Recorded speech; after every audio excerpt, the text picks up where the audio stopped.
Hoje vamos fazer mais uma Lit Review, onde vamos avaliar dois artigos.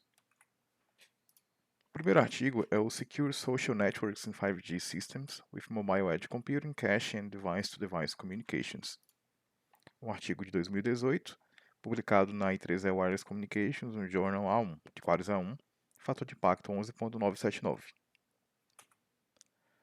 O contexto do artigo se passa nas redes móveis sociais, que são aplicações que se beneficiam das redes sem fio, da utilização de redes sem fio e de dispositivos móveis por parte dos usuários na utilização de redes sociais.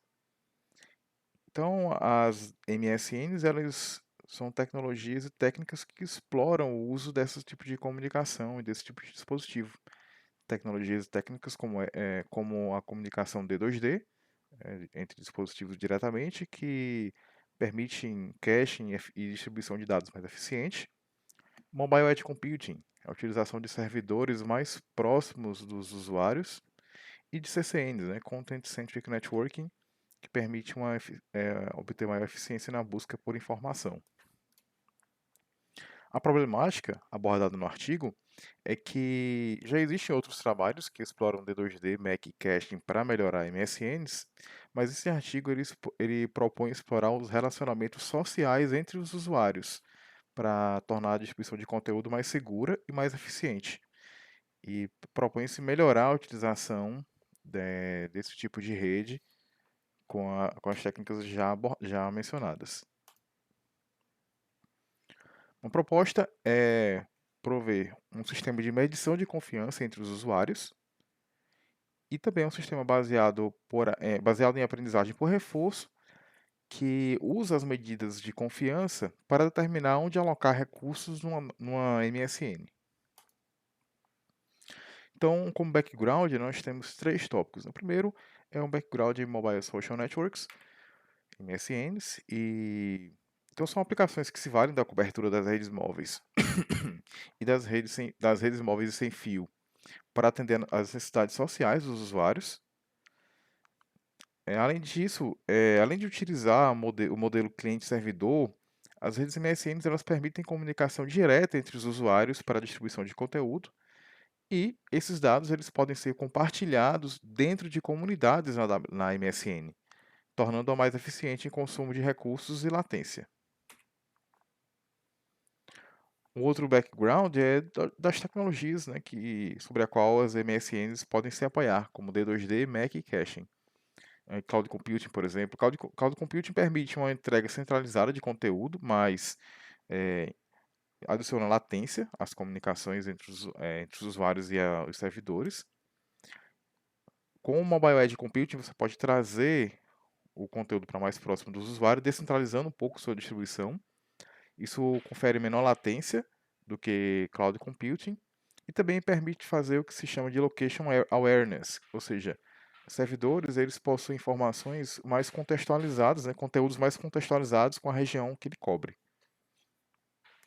E também device to device, né, comunicação direta entre dispositivos. Isso permite alcançar uma maior eficiência espectral por não consumir a não consumir não precisar alocar recursos, né, na comunicação 4G ou 5G e permite comunicação em outros espectros localmente, né.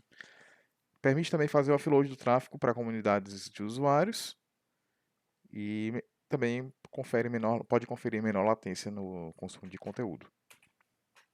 O terceiro é a confiança social, né. Confiança é um problema em redes sociais porque pode haver pessoas se passando por outras, né. Além disso, as redes sociais elas devem permitir a manutenção de antigas conexões, mas também permitir a criação de novas conexões entre as pessoas, né. Então, isso precisa ser feito de forma confiável. E existem dois tipos de abordagens para esse tipo de problema, né? O primeiro é a prevenção, que pode ser feita através de autenticação e criptografia. Então, os usuários precisam se autenticar e sua comunicação ser segura com o sistema. Além disso, a parte de detecção, né, que é onde pode ser haver uma detecção de intrusão ou de comportamento malicioso dos usuários. Bom, o artigo apresenta um caso de uso para MSNs, né, e o exemplo que eles dão é um usuário buscando um vídeo e ele, através de uma base station e de dispositivos próximos, verifica quem possui esse dado em seu cache, e se alguém, né, tiver esse dado em cache, o sistema, e aí pensando de forma centralizada, decide, decide que o sistema é como um todo, né, pensando de forma, é como uma caixa fechada na realidade, decide quem vai enviar esse dado para o usuário solicitante de acordo com a qualidade do sinal, nível de confiabilidade, consumo energético. E se não houver algum dispositivo próximo com o dado em cache, o usuário vai solicitar esse dado a um servidor Mac ou na nuvem, o cloud, e depois que vai enviar ao usuário solicitante o dado. Onde esse dado vai ficar alocado, vai ser cacheado, digamos assim, em, em dispositivos, é um problema de otimização de recursos, né? Em vez de centralizar tudo num servidor na nuvem, a distribuição desse conteúdo pode ser realizada, mas onde colocar o conteúdo é um problema de alocação de recursos. E adicionar restrições de confiabilidade entre os usuários, que é o que esse trabalho propõe, torna o problema mais difícil. Então, o trabalho ele cria uma proposta para tentar resolver isso de forma eficiente. Bom, uma das coisas que o trabalho introduz é a noção de confiança social com incerteza.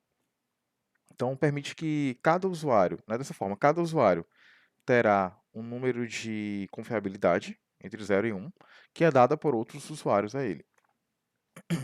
E essa nota, digamos assim, ela é dada de forma direta e indireta. Direta, os usuários que têm algum tipo de relacionamento com aquele usuário avaliado. Indireta são os usuários que têm relação com os usuários que têm relação com o usuário avaliado, né? Então, através de inferência bayesiana e da teoria Dempster-Schaffer, o, o autor propõe a utilização dessas técnicas para montar um valor real entre 0 e 1 para dar a cada usuário. O trabalho não explicita como que se dará a, o envio desse tipo de informação, né? Como é que é o processo, o protocolo para isso, apenas as técnicas que são usadas para conferir uma nota. Bom, pensando no sistema, né, o estado de cada usuário buscando um conteúdo é composto de algumas informações, como o estado do seu canal de comunicação, sua capacidade computacional, o indicador do conteúdo que ele está buscando e o nível de confiabilidade que ele tem de cada possível provedor do conteúdo, né? Então, e as ações do sistema podem ser, desculpa, o nível de confiabilidade de cada um que tem aquele conteúdo que o usuário está buscando. Então, isso é o sistema pensado como um todo, né? Não é olhando somente para o usuário.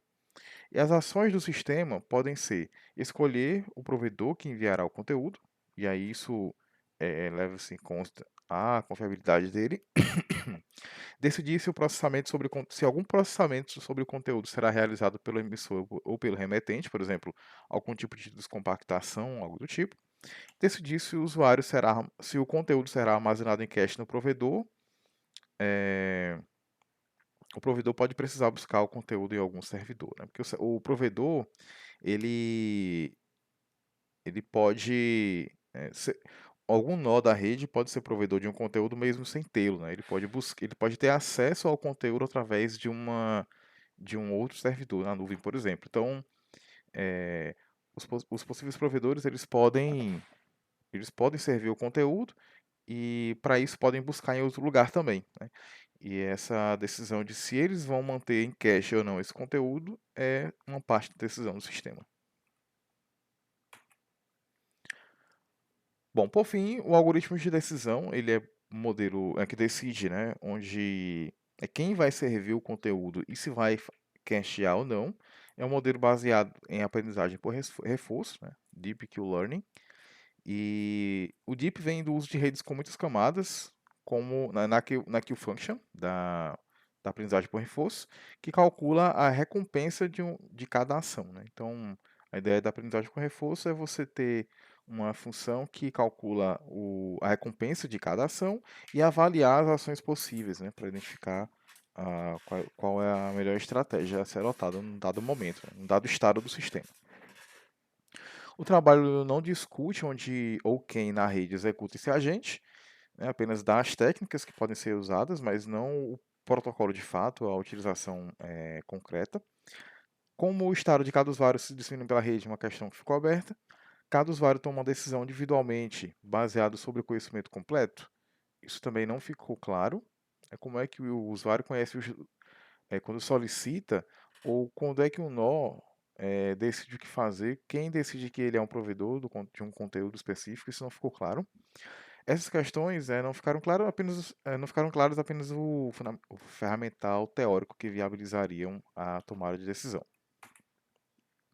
Bom, eles fizeram experimentos com simulação, foram utilizados 5 base stations, né, na simulação, 5 servidores Mac e 15 usuários móveis com capacidade de comunicação D2D, alguns desses maliciosos, ou seja, com baixa nota, né, com nota baixa de confiabilidade social. Na simulação foram utilizados 10 conteúdos distribuídos pela rede e um modelo de Markov que modela a probabilidade de o cache de um dado mudar de estado, estando na base station ou um usuário, né? Ou seja, à medida que o conteúdo é consumido, existe a possibilidade de o conteúdo ser cacheado em outro lugar, que seja mais perto de quem está pedindo, né? Em vez de ficar somente no servidor Mac, ele pode ir para uma base station ou para um usuário que vai servir outros usuários. Distribuição de probabilidades IPF para a popularidade dos conteúdos. Os canais, a potência, ruído, modelo de perda foram modelados na simulação também, mas o artigo não deixou claro como o simulador usou, qual simulador foi usado ou como implementou esse simulador.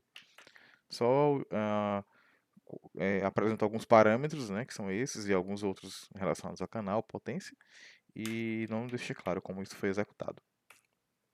Os resultados apresentados no artigo foram que, na proposta que eles apresentaram, né, com a utilização de Mac, D2D e essa avaliação social dos usuários, a utilização da banda da rede backhaul, né, da rede principal, da rede móvel principal, servida pela base station, foi reduzida, né, a gente pode ver que no proposed scheme, que a proposta azul, que é a do artigo, foi a que causou maior redução no consumo de banda dessa rede servida pela base station, em comparação com alguns outros métodos, né? Por exemplo, que não utilizam essa questão da indirect observation, né? Para avaliação social, então ele removeu a observação indireta da avaliação social, eh, que isso impacta em quem pode ou não servir, né, os dados, dado que alguns são maliciosos, né? Então, reduzindo quem pode servir os dados, pode acabar aumentando o consumo da rede principal. Bom, então, de qualquer forma, eles obtiveram uma maior redução em consumo de banda, né?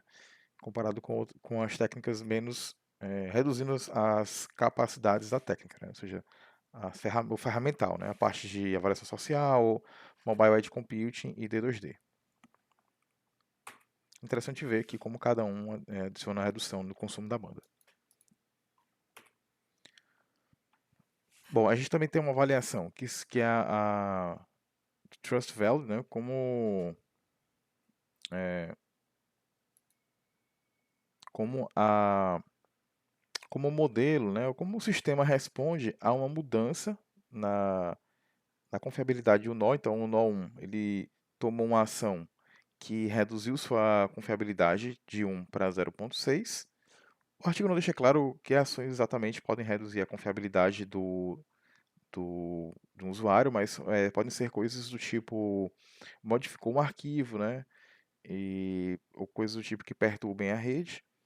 E aqui a gente vê que com observações indiretas na avaliação social do usuário, tem né, essa convergência mais rápida para a nota real do usuário e sem a utilização de avaliações indiretas, tem-se uma convergência até mais rápida no começo, mas ela derruba demais a nota do usuário, né? Ela se torna até prejudica demais o usuário. Então essa azul aqui, que é a proposta, né, com observações diretas e indiretas, ela de certa forma é como se fosse uma justa, né? Ela atinge uma nota real do usuário. Agora, realmente não ficou claro como que caiu de 1 para 0,6, né, a nota real do usuário.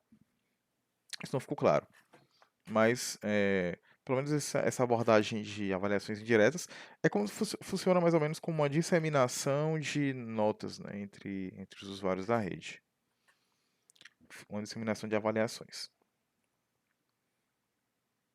Bom, por fim, o último experimento, ele foi utilizando, na realidade não é o último, mas ele foi utilizando, calculando a utilidade, né, da função da Q-function, do modelo de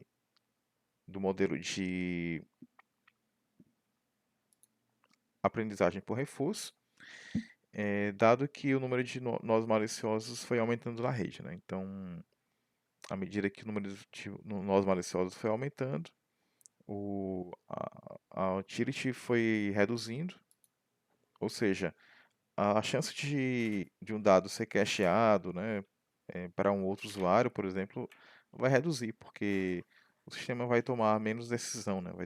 Vai reduzir a capacidade do sistema de, de mover, né, o conteúdo para outros nós, que eventualmente reduziria o consumo de banda da rede primária.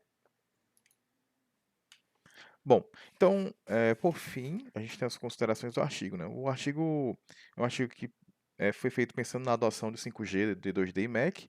É um artigo atual e relevante no conteúdo. Faz uso de técnicas interessantes, né? Então, ele propõe um sistema que, na sua composição de técnicas, é muito interessante, né? Foi por isso que eu escolhi ele. E são técnicas que são interessantes não só para esse artigo, né? São interessantes como um ferramental para a gente poder utilizar em outros trabalhos que a gente possa vir a desenvolver. Os experimentos têm bastante detalhe sobre a simulação, mas eh, também, como um ponto negativo, são simulações que não deixaram muito claras, o artigo não deixou muito claro como isso foi executado, né? Onde foi executado. E um outro pró é que fez uma avaliação do modelo de confiança e do sistema de decisão. Os outros contras são que não traz uma lista de trabalhos relacionados, até traz alguns espalhados pelo texto, mas não tem uma seção sobre isso, para deixar mais claro como o trabalho se compara a outros trabalhos. E os resultados são baseados em simulações. O segundo artigo é o IoT Sentinel, Automated Device Type Identification for Security Enforcement in IoT. Bom, esse trabalho ele foi publicado em 2017 numa conferência, na International Conference on Distributed Computing Systems, e tem Qualis A1. Não tem fator de impacto por ser conferência. Contextualização é que o artigo trata da confiabilidade e autorização em sistemas baseados em IoT, na Internet das Coisas.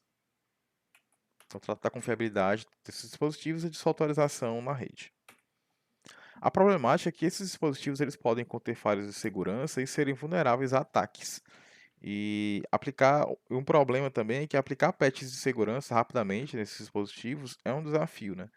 É um desafio aplicar patches em muitos dispositivos e também de forma rápida também é outro desafio, né? Não é tão fácil, por exemplo, como o smartphone, ou como no computador, né? A proposta do artigo é utilizar a análise do tráfego dos dispositivos para identificá-los, identificar o seu tipo e aplicar políticas a partir de um gateway às comunicações realizadas por esses dispositivos na rede. Trabalhos relacionados que o trabalho trouxe foram outros mecanismos de segurança para comunicações em IoT. Então, apresenta trabalhos que realizam análise do tráfego dos dispositivos, trabalhos que aplicam políticas de segurança de acordo com o tipo de dispositivo. E esse trabalho ele une as duas modalidades, né, de análise de tráfego e aplicação de política de segurança de forma reativa. Alguns outros trabalhos até aplicam, mas de forma preventiva, né, como no caso da linha B. Bom, e o outro tipo de trabalho relacionado que o trabalho trouxe foi o de Device Fingerprinting, que é a identificação de dispositivos, né, baseado em suas características, não somente no que ele apresenta, mas em como ele se comporta, principalmente. Então, o trabalho apresenta alguns trabalhos que identificam dispositivos a partir de tráfego passivo, ou seja, eh, a partir de tráfego que o dispositivo gera na sua operação natural, sem que algum outro dispositivo na rede incite a geração de pacotes. Mas também traz alguns trabalhos que fazem análise de tráfego ativo nas camadas um e 2, né? Ou seja, mais analisando eh, como é que o sinal, Wi-Fi, por exemplo, do dispositivo está, e questões desse tipo, de protocolo mesmo de enlace, de camada física. Traz também alguns outros trabalhos que identificam tráfego passivo ou ativo, mas nas camadas 3, 4 e 5, ou seja, parte de pacotes gerados por protocolos de comunicação ou por aplicações, né? E por fim, traz alguns trabalhos, nesse item B, né, ele traz o GTID, que é um artigo que eu já apresentei também aqui na Lit Review 1, e o problema é que ele exige uma alta quantidade de tráfego, né, e foi projetado somente para rede sem fio. O item C bom, então esse trabalho ele une os pontos positivos das duas abordagens, né, e sendo aplicável em dispositivos IoT que possuem baixa quantidade de tráfego, e um classificador por tipo de dispositivo em vez de uma rede neural multiclasse, como acontece com o GTID, né. Eh, no item no item A, né, normalmente as técnicas utilizam baixa quantidade de tráfego, né, e o item B utiliza machine learning. Então, o trabalho tentou combinar as duas abordagens, mas extraindo o que pode ser melhor para o cenário de IoT, com baixa quantidade de tráfego e uma heterogeneidade, né, de dispositivos, e dispositivos podem ser adicionados e removidos, então o modelo precisa ser flexível. O modelo adversário que o trabalho apresenta é baseado, primeiro, que o uso do IoT Sentinel foi projetado para ser usado em redes domésticas, né, ou escritórios pequenos, e tem dispositivos conectados a um gateway router. Então, baseado nisso, o modelo adversário é dispositivos com falha de segurança que podem ser explorados, né, por adversários para extrair dados da rede, ou seja, de fora, né, um adversário pode usar esse dispositivo para extrair credenciais e chaves privadas do dispositivo comprometido, pode comprometer outros dispositivos através de um comprometido e atacar esse outro, ou injetar informações falsas na rede, né, como pacotes ou informações modificadas, embugtizados, etc. Bom, e aí o IoT Sentinel ele limita as comunicações com dispositivos vulneráveis para via acesso externo ou interno. A arquitetura do IoT Sentinel é apresentada aqui à direita, né? Ele possui três componentes, digamos assim. Um é o Security Gateway, que é quem conhece de fato os dispositivos através através de device fingerprints. Então você tem eh, esse componente que conhece o fingerprint de cada dispositivo IoT conectado à rede. O IoT Security Service, que contém informações sobre cada dispositivo conhecido e também faz análise de vulnerabilidades, né. Ele tem uma base de dados de vulnerabilidades para cada tipo de dispositivo, e ele retorna para o Security Gateway quais as políticas que devem ser aplicadas para um dado dispositivo, né. O terceiro componente, na realidade, são os próprios dispositivos, né, que são conectados à rede. Bom, o Security Gateway ele aplica as políticas de segurança nas comunicações entre os dispositivos a partir do que o IoT Security Service fornece de informações sobre esses dispositivos. Bom, o sistema de identificação dos dispositivos é baseado na detecção de que um novo dispositivo chegou na rede, né, através de um novo MAC sendo adicionado à tabela de dispositivos conhecidos. E se o novo Mac ele aparece na rede, né, pode ser um dispositivo totalmente novo, pode ser um dispositivo conhecido, mas que está voltando para a rede. Então, o primeiro passo é realizar a identificação do dispositivo, que é feita como extraindo, armazenando os primeiros N pacotes enviados pelo dispositivo assim que ele entra na rede. Depois, extraindo 23 features de cada pacote. Essas features estão explícitas aqui embaixo, nessa à esquerda, né? Qual é o tipo de protocolo, algumas informações de protocolo, como contador de IPs, destinos diferentes, né? Ou seja, para quantos IPs aquele dispositivo mandou pacotes nesses primeiros N pacotes, né? Essa inicialização dele, essa entrada dele na rede. Bom, enfim, esse tipo de informação é coletada, né? São 23 features, e a partir daí monta-se essa matriz aqui à direita. O trabalho aponta como um bom número 12 pacotes, então aqui à direita, né? Cada coluna é um pacote e cada linha, desculpa, cada coluna é é, isso mesmo, cada coluna é um pacote e cada linha é uma feature, né? Então são 23 features e N pacotes. A partir dessa matriz F, né, que tem os dados coletados de cada dispositivo, seu fingerprint, aí o Security Gateway aplica o modelo Random Forest para identificar qual é o dispositivo. Então, o trabalho propõe-se que utilize um Random Forest para aprender o comportamento de cada dispositivo individualmente, fazendo uma classificação binária, cada modelo, né?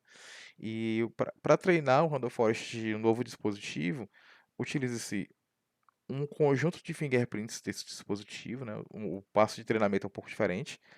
Monta-se várias matrizes F, por conseguinte, utiliza-se matrizes F que foram armazenadas no treinamento de outros dispositivos para treinar um modelo Random Forest para um novo dispositivo, né? Então, esse modelo é um modelo de classificação binária. E a gente tem aí uma coisa que não ficou clara no artigo já, é que os autores não deixaram claro o processo para adicionar um novo dispositivo, né? A gente tem aqui o Security Service com informações, né, de vulnerabilidade sobre dispositivos, coisas do tipo que ele vai utilizar para decidir o nível de confiabilidade de um dispositivo, mas que no trabalho isso não ficou muito claro como é feito, né? Apenas que o treinamento é feito dessa forma. Mas como que se sabe de fato qual é o modelo do dispositivo, ou se há algum cadastro manual nesse momento, não ficou claro. Durante a identificação, né, ou seja, se um dispositivo entra na rede e ele é de uma. E a gente vai fazer somente a identificação e não vai treinar ele. No momento da identificação de qual é o tipo de dispositivo, o, o modelo pode. Vários modelos pode retornar positivo, né? Ou seja, é como se o sistema retornasse que aquele dispositivo que está entrando na rede, ele fosse identificado por 2 ou 3 modelos, por exemplo, como positivo. Então, nesse caso, aplica-se um algoritmo de uma função distância entre o F coletado pelo dispositivo que acabou de chegar na rede e os Fs de todos os dispositivos, né, que têm se armazenados, e que deram colisão, para que identifique-se qual é o mais provável de ser o dispositivo que está acabando de entrar.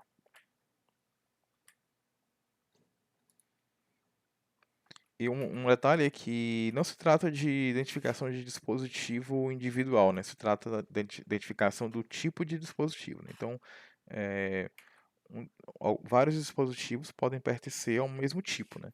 O mesmo fabricante e produto, ao mesmo tipo de produto, de fato, né? Então, por exemplo, vou dar um exemplo com smartphones, né? Um Samsung S9, né? Você pode ter vários Samsung S9 na rede, certo? O que, o que não ficou claro é como é que é o processo de cadastro de novos chips, né? E como se coletam-se dados de dispositivos do mesmo tipo para o treinamento. Isso não ficou claro no artigo, mas durante o processo de operação, né, pelo que eu entendi do artigo, durante o processo de operação, fazem-se apenas identificações, não treinos mais, né? E aí, nessa identificação é que podem haver colisões, né? Pode entrar na rede, por exemplo, um iPhone e ele ser identificado como um Samsung S8, com o iPhone 12, por exemplo, ao mesmo tempo, os dois modelos retornam positivos e aí é preciso haver o tratamento da colisão através de uma função de distância. O enforcement das regras, né? Como é que funciona isso? Bom, o Security Gateway, ele obtém, né, do Security Service algumas informações. Então, por exemplo, o Security Gateway, ele possui um switch OpenFlow, como proposto pelo artigo, e ele tenta aplicar, através de regras OpenFlow, um nível de isolamento para cada dispositivo, né? E as classificações para cada dispositivo que o Security Gateway fornece podem ser: o dispositivo é trusted, ou seja, ele pode se comunicar livremente, isso quando aquele tipo de dispositivo, né? Ou seja, um dispositivo entrou na rede, ele é identificado como de um tipo. Aquele tipo de dispositivo não tem vulnerabilidades conhecidas, por exemplo, eh, então se não houver motivo, né, para restringir sua comunicação, o, o Security Service retorna que a classe daquele dispositivo é trusted. Além disso, pode-se ter também dispositivos que vão entrar na classe de comunicação estrita, strict. Ele pode comunicar-se apenas internamente numa rede untrusted, ou seja, o Switch OpenFlow, como proposto pelo artigo, ele cria duas redes overlay, uma para comunicação entre dispositivos que não são confiáveis e confiáveis, né? Então, os trusted podem se comunicar entre si livremente e podem se comunicar com hosts externamente de forma livre também. Hosts externos, né? Tem acesso à internet livre. Os dispositivos no overlay de untrusted, aí depende. Se eles forem strict, eles podem comunicar-se entre si, mas a comunicação com IPs externos é limitada, né? Então, o Security Service ele retorna uma lista de IPs que aquele dispositivo strict pode se comunicar, com o qual ele pode se comunicar, normalmente algum tipo de site do vendor, coisas do tipo. E, por fim, os dispositivos classificados como restricted, eles só podem se comunicar com nós internos da rede untrusted, né? Da rede overlay untrusted. Não podem se comunicar com nós externos. Desculpa, eu confundi aqui. O strict só pode se comunicar com nós internos da rede untrusted. O restricted pode se comunicar com nós internos da rede untrusted e com apenas IPs selecionados da internet. Certo?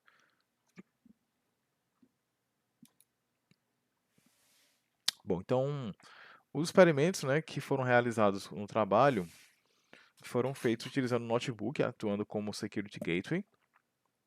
Esse notebook ele tem interface Wi-Fi e Ethernet. E aí foi utilizado para comunicar-se, né, para conectar-se a outros dispositivos IoT. Foi utilizado o TCP/dump para coletar o tráfego dos dispositivos e dispositivos Zigbee ou Z-Wave foram conectados ao Wi-Fi através de um hub. O treinamento, né, do Randall Forest foi utilizando a Stratified Tenfold Cross Validation, que é você separar o dataset em 10 pedaços, né, e ir treinando por exemplo, treina com 9 pedaços, né, 9 blocos, e testa com um outro pedaço dos 10. Né? Você treina com 9, testa com um. Aí muda quais são agora os que fazem parte dos 9, né? Muda-se o conjunto de dados, e testa-se de novo, e faz isso utilizando os 10 pedaços, né, digamos assim, sendo que um se torna o teste em cada iteração. Esse é o Stratified Tenfold Cross Validation. E foram utilizados 27 dispositivos que estão listados aqui à direita. Né? Bom, os resultados foram divididos em duas partes. Primeiro, na identificação de dispositivos, né, que é a parte do modelo da utilização de random forests. A acurácia foi de mais que 95% em 17 dispositivos, mas em torno de 50% em 10 dispositivos. Os problemas eles foram maiores com dispositivos parecidos da mesma marca, ou seja, com dispositivos de tipos parecidos, né? Então, uma marca ela tem, por exemplo, dois tipos de dispositivos IoT que fazem coisas parecidas e então eles são mais confundíveis. Aqui à esquerda a gente tem esses dispositivos 1 a 4 que são do mesmo fabricante eh, e assim há bastante confusão entre eles, né? O 5 e 6 também, e o 7 e 8 também, e o 9 e 10 também. Só que os autores, eles falam um pouco sobre por que isso pode acontecer, né? Porque por eles serem parecidos em funcionalidade, ou seja, eles podem compartilhar firmware, compartilhar muito hardware, né? O mesmo fabricante produzindo dispositivos e parecido de certa forma em funcionalidade, eles podem aproveitar muita coisa em ambos os dispositivos, né? Então, isso inclui compartilhar vulnerabilidades, né, potencialmente. Então, por isso que o trabalho fala que esse tipo de confusão entre dispositivos que realmente são da mesma marca, né, tem uma proximidade muito grande, essa confusão não é o problema, até porque essa proximidade pode significar que eles compartilham vulnerabilidades também, né? Então é melhor pecar pela segurança. Mas é claro, né, existe sempre a possibilidade de você confundir um dispositivo confiável com um não confiável e vice-versa, né? Hum, E limitar ou abrir demais as comunicações desse dispositivo. Bom, outra coisa que foi feita também foi a medição do tempo de classificação, né, e de discriminação, que é quando havia a colisão. Bom, então, o tempo de classificação médio, né, para os 27 dispositivos foi de 157 milissegundos, tendo havido 7 casos onde houve colisão para resolver. Mas a gente observa aqui que o tempo de uma classificação, ou seja, dado um dispositivo, o tempo para retornar qual é ele, né, qual é a classe dele, o tipo dele, foi muito rápido, né, 0,014 milissegundos em média.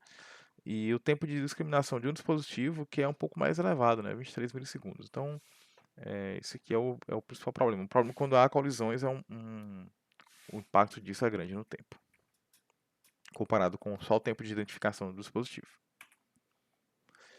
Os outros resultados, né, são relacionados ao enforcement das políticas de segurança de comunicação e o que foi testado nesse caso, né, foi avaliado foi se ter regras OpenFlow cadastradas para filtrar as comunicações, qual o impacto disso no consumo de memória, na latência e também na quantidade, né, de, de consumo também de CPU, né? Então foram utilizados 4 dispositivos nesse teste, 2 servidores, um na rede local e um na nuvem. Aí os dispositivos eles se comunicavam entre si e com esses servidores, né? Então a gente observa aqui no gráfico à esquerda embaixo, né, que a latência de comunicação entre os dois dispositivos não muda muito, né, com ou sem as regras, né, realmente as linhas ficam bem próximas. O consumo de CPU também é muito próximo, com ou sem as regras, e o consumo de memória também é bem próximo, né, apesar de que, à medida que o número de regras aumenta, né, o número de fluxos concorrentes, então o impacto foi baixo, né, apesar de que se tem aqui poucos dispositivos, mas o impacto pareceu baixo. Essa tabela aqui à direita, em cima, ela, no canto superior direito, ela mostra o tempo mais ou menos, né? É, a latência na comunicação entre dispositivos, D1, D2 e D3, e um dispositivo D4, um servidor local e um servidor remoto, né? Então, aqui à direita os valores, né? Com e sem filtragem, a gente vê que o impacto foi bem baixo, né? Bom, as conclusões são que o IoT Sentinel é um sistema para identificação automática de dispositivos de tipos de dispositivo, né, device type, e garantia de isolamento dos dispositivos vulneráveis, mostrou-se viável para uso em redes IoT de pequeno porte, né, residenciais. Os prós do artigo são que ele propõe um sistema com diversas partes complementares, então são partes que cada uma tem um papel e isso é interessante, são papéis separados. Os experimentos foram realizados em um testbed real. Eles utilizam um serviço, né, propõem a utilização de um serviço com conhecimento de vulnerabilidades, isso é muito interessante, porque isso traz uma inteligência para a classificação do tipo de comunicação, né, da restrição que vai se aplicar ao dispositivo. O mecanismo de identificação ele é simples, né, baseado em Random Forest, mas ele é bem eficaz e escalável, né, a forma como eles fizeram, e por ser também Random Forest, ele é bem eficaz, e por ser um modelo por tipo de dispositivo, ele é bem escalável. As regras de enforcement não demonstraram grande custo computacional. Por fim, né, os contras é que o artigo não explica bem como se dá o cadastro de novos dispositivos e pode ser evoluído para utilizar mais features do modelo de identificação e reduzir as colisões, né, que é o que tem mais impacto no tempo. Então é isso, pessoal. Muito obrigado e até a próxima.